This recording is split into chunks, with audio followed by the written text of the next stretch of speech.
Spot টিমের আইতে এত সময় লাগে? কোথাও যাচ্ছে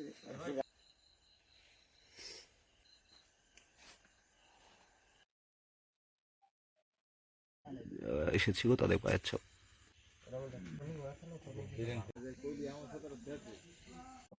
এই যে আমাদের এই মন্দিরটা 100 বছর পুরনো মন্দির, ঠিক আছে। আমরা বিগত অনেকদিন যাবত মন্দিরে পূজা করতেছি, করতেছি, কিন্তু কোনো এরকম ঘটনা ঘটে না আগে পরে। যেই ঘটাইছে তার সুষ্ঠু বিচার চাই। আমরা এখানে হিন্দু মুসলমান সবাই একত্রে চলাফেরা করি। আমাদের মাঝে কোনো দ্বিধাদ্বন্দ্ব নেই।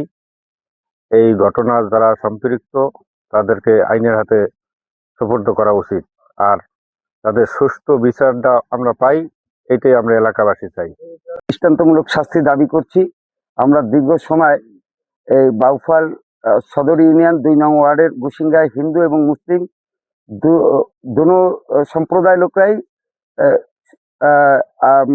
বন্ধুদের মতো সম্পর্ক রেখে দীর্ঘ সময় চলতেছি। কখনোই কোনো বিরোধ বা কোনো রকম হয়নি। যে ঘটনাটা ঘটে আপনার 9টা 9:30টার দিকে, সবাই যখন নামাজে যায় দোকানপাট বন্ধ রেখে ওই টাইমে তারা দুর্বৃত্তরা এই হামলাটা করে।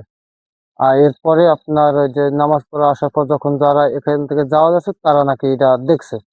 আর তারপরে তো সবাই বললে, এরপর আমরা পুলিশে জানানো হয়েছে, তারপর পুলিশ আসছে ঘটনার স্থানে, তারপর এসে সবকিছু দেখলো।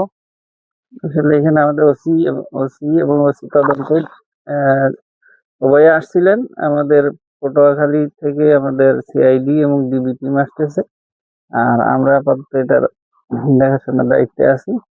সিনিয়র স্যাররা যেভাবে নির্দেশনা দেন সেভাবে কাজ হবে।